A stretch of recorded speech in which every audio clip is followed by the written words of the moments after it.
have had a blast paying off Project Creep It Real here at Dirty Turtle. I can't wait to come and spend more weekends now that I'm here and getting to see the experience.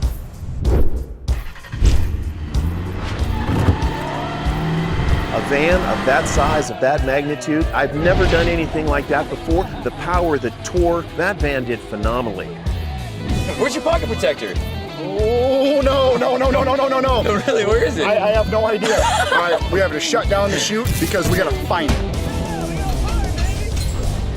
And now, from the Power Nation Vault, Dirty Turtle Off-Road Park is 286 acres of prime off-roading land, located in Bedford, Kentucky, with trails open to Jeeps, buggies, side-by-side, ATVs, and just about anything with wheels.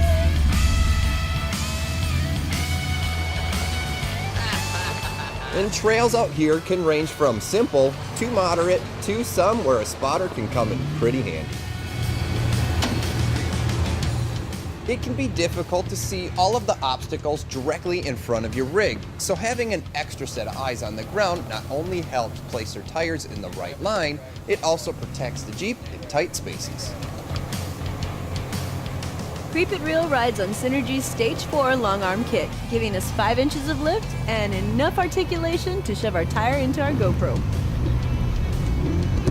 Another advantage of a spotter when taking your rig out for the first time is that it allows you to get familiar with its capabilities, because now is not the time to get it wrong. Our track width is now more than 5 inches wider than stock, allowing us to navigate over deep washouts with ease.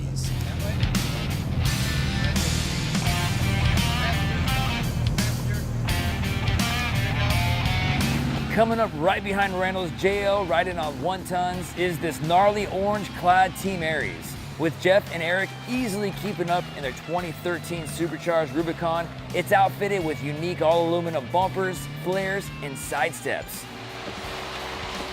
And behind the orange beast was the 2018 JL from Synergy Manufacturing. Now the trails at Dirty Turtle can get a bit narrow in places. And that's what makes Jeep a popular option out here. Dustin and Chris were riding on their 3-inch lift, and it was Synergy that provided our 8-inch rear stretch on our Project Creep It Real. Creep It Real rides on Maxxis Razor MTs. Coming up the trail was the Maxxis 2014 Rubicon riding on the exact same set of 40s.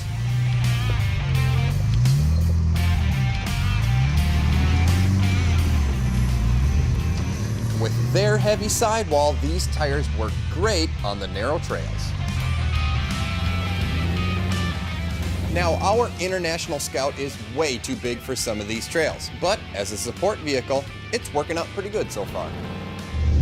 The best part of wheeling is when you're hanging out with your friends in the backwoods, not quite sure if you're gonna make it to the other side. I mean, you're bouncing off rocks, missing trees, branches are hitting you in the face, but hey, you're having fun.